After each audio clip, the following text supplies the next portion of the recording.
Hello दोस्तों, आज मैं लाया हूँ आपके लिए एक नई मनोरंजक कहानी जो कि काफ़ी शिक्षा देने वाली है और बहुत ही रोचक कहानी है।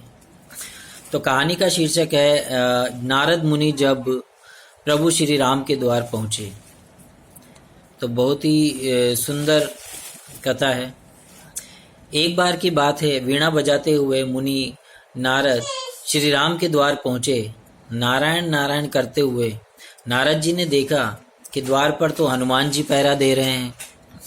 तो हनुमान जी ने पूछा, नारद मुनि कहाँ जा रहे हो? तो नारद जी बोले, मैं प्रभु श्री राम से मिलने आया हूँ। नारद जी ने हनुमान जी से पूछा, इस समय श्री राम जी प्रभु क्या कर रहे हैं? तो हनुमान जी बोले, पता नहीं, कुछ खाता बही देख रहे हैं और उसी में लगे हुए हैं। तो प्रभु बही खाते में कुछ लिख रहे हैं। तो नारद जी बोले, अच्छा, तो वो खाता बही में क्या लिख रहे हैं और क्या पढ़ रहे हैं? ज़रा हमें भी बताइए कि क्या काम वो कर रहे हैं। तो हनुमान जी बोले, मुझे पता नहीं मुनिवर, आप खुद ही देख आना। तो नारद मुनि गए प्रभु के पास और देखा कि प्रभु कुछ लिख रहे हैं। तो नारद जी बोले कि प्रभु, आप बही खाते में कुछ काम कर रहे हैं। ये काम तो किसी मुनीम या किसी और व्यक्ति को भी आप दे सकते हैं, तो आप ये स्वयं ये काम क्यों कर रहे हैं? तो क्या आप ये बता सकते हैं कि ये क्या काम कर रहे हैं आप? तो प्रभु श्री राम बोले, नहीं नारद जी, मेरा काम मुझे ही करना पड़ता है। ये काम मैं किसी और को नहीं सौंप सकता। तो नारद जी बोले, अच्छा प्रभु, ऐसा क्या काम है जो स्वयं आपको करना पड़ रहा है और बही खाते में आप क्या लिख रहे हो? तो प्रभु बोले, तुम क्या करोगे ये जानकर और ये देखकर? जाने दो इस बात को। तो नारद जी बोले, नहीं प्रभु, बताइए ऐसा क्या इस बही खाते में आप लिख रहे हैं या क्या देख रहे हैं? तो प्रभु बोले, नारद, इस बही खाते में मैं उन भक्तों का नाम लिख रहा हूँ जो मुझे हर पल भजते हैं। मैं उनकी नित्य हाजिरी लगाता हूँ। तो नारद जी बोले, अच्छा प्रभु, जरा बताइए तो मेरा नाम कहाँ है?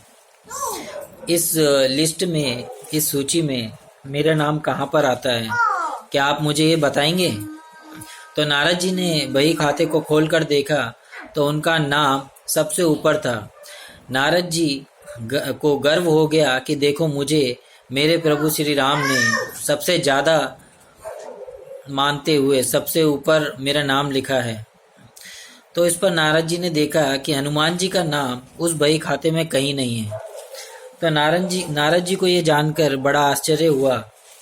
तो नारद जी सोचने लगे कि हनुमान जी तो प्रभु श्री राम के खास भक्त हैं, फिर भी उनका नाम इस बही खाते में क्यों नहीं है?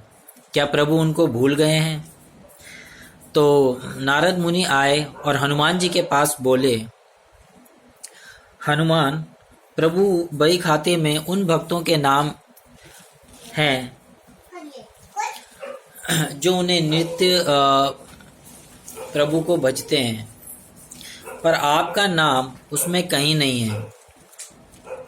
तो वो ये बताना चाहते हैं हनुमान जी को कि वो ऐसी सूची देख रहे हैं, बही खाता लिख रहे हैं प्रभु श्री राम, जिसमें उन भक्तों का नाम है जो श्री राम को रोज भजते हैं, उनका नाम लेते हैं, पर उस सूची में हनुमान जी आपका नाम कहीं नहीं है। तो हनुमान जी ने कहा, मुनिवर,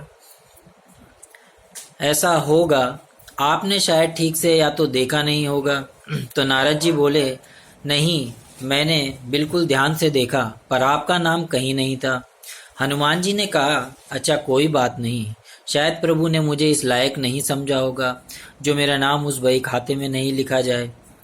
पर नारद जी, प्रभु एक अन्य दे नंदिनी भी रखते हैं, उसमें भी वे नित्य कुछ न कुछ जरूर लिखते हैं।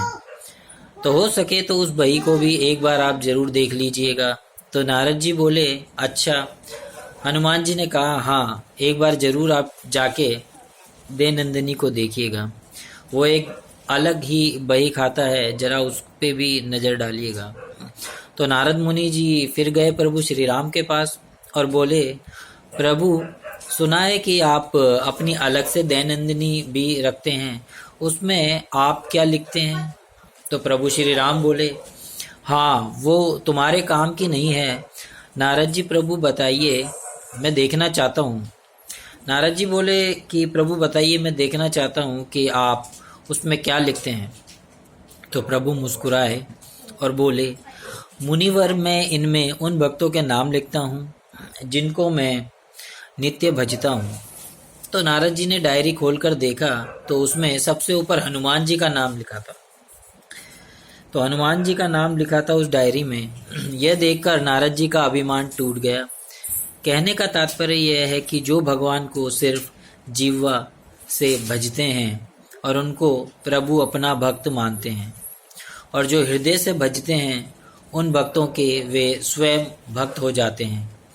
ऐसे भक्तों को प्रभु अपनी हृदय रूपी विशेष सूची में रखते हैं। तो दोस्तों, कैसी लगी आपको ये कहानी? आप मुझे कमेंट करके ज़रूर बताइएगा, और पसंद आया तो लाइक और शेयर ज़रूर करिएगा। धन्यवाद।